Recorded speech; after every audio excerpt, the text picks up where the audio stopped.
Well, hello and welcome to your next math class with yours truly. I hope you enjoy it.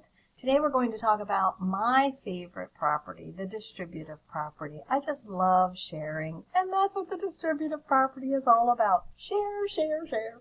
Well, anyway, before we get to that, let's talk about our goal. Our goal today is to continue learning how to analyze and solve linear equations.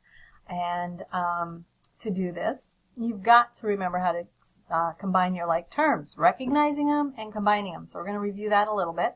And then I'm going to talk about the distributive property, and you're going to learn how to use it. It's going to be so exciting. But first, number one, which terms can we combine here? Okay, now that you've identified which terms, combine them, simplify this expression. Which one of those is the right answer? Okay, I think that should have been easy. I hope it was for you.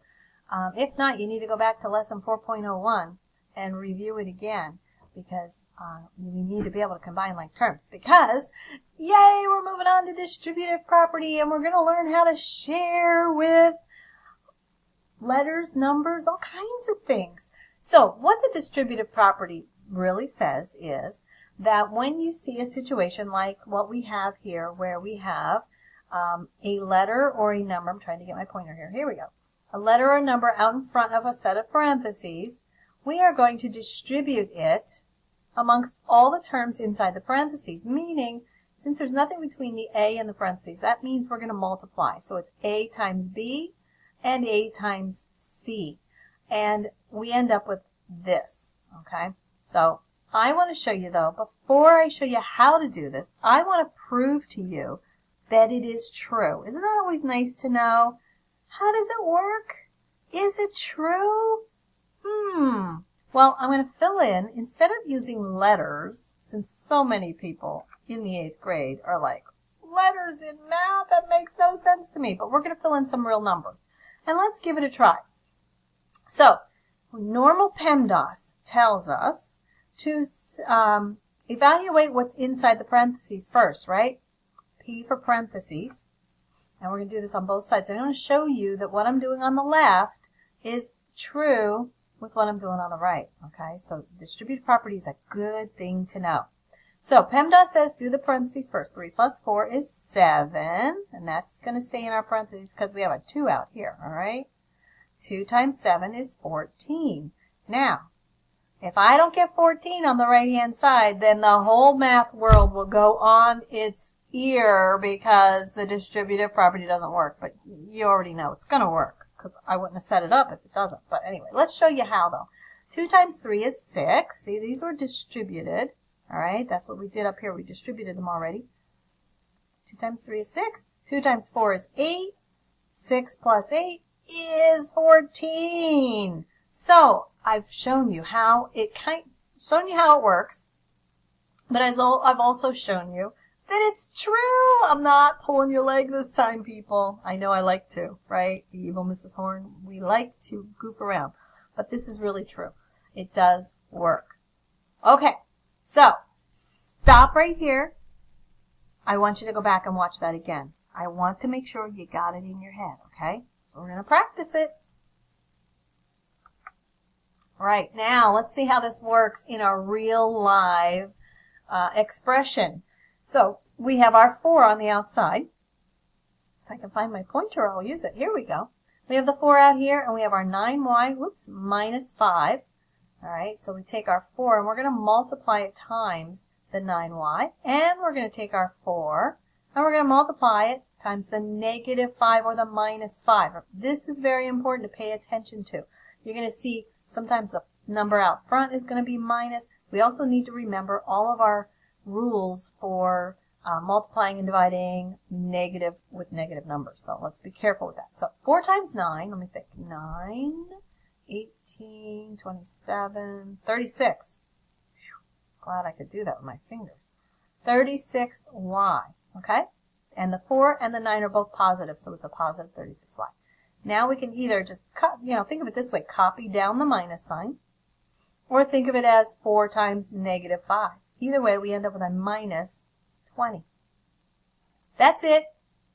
That's what we did. We distributed. We shared the 4. We're distributing. Okay, we're sharing. That's why it's my favorite property in math. Okay, so you know I'm always going to make you try it. All right, so give it a try. Pick your answer carefully. All right, let me show you another one and see what we get. Okay, again, using this distributive property, we're going to take this 2 and we're going to multiply it times the 1. And then I'm going to take that 2 and I'm going to multiply it times a 6. That's a cube, by the way, in case you're wondering. So 2 times 1 is 2. Notice this time I have a plus, so I'm just going to copy the plus sign. 2 times 6 cubes, so it's 2 times 6, which gives us 12. And the Q comes along. I like a tail on a Q, don't you? I do. All right, guess what's next? Your turn. You try it.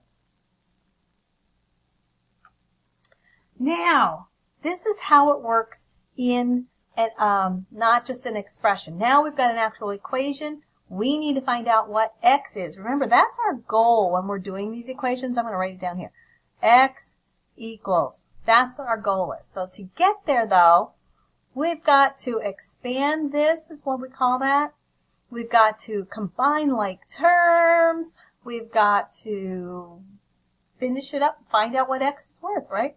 So I'm going to start by using the distributive property. But if you recognize, okay, the PEMDAS says parentheses first. We could have, if we really wanted to, we could combine the -5 and the 18. I could add 5 to both sides first.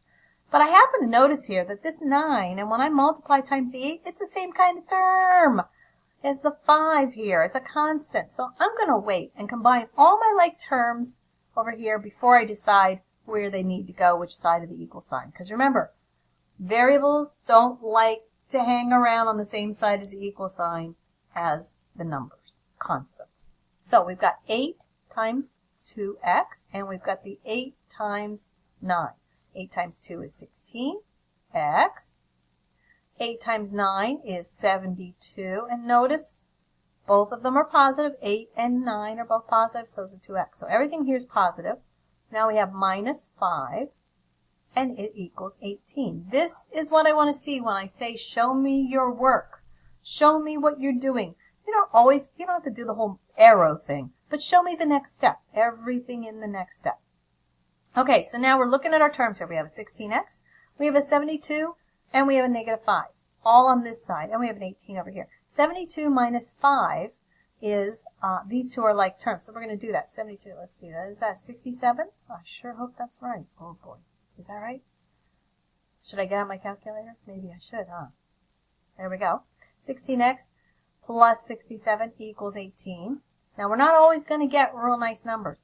So now what we have to do, I was just trying to think. Yeah, 12 minus 5. Making sure. Yes, it is 67. So what we have to do here is we've got to get this 67 over here with this 18 because 16x, the x's don't want the numbers with them. Okay, so we are trying to get the x all by itself on one side. So we're going to subtract 67 from both sides. All right, this is where I like the little line for the equal sign. Over here, we're going to have 16x, right? Oops, because these two cancel each other, right?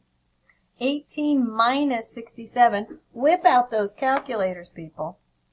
18 minus 67 is going to give us a -49. -49.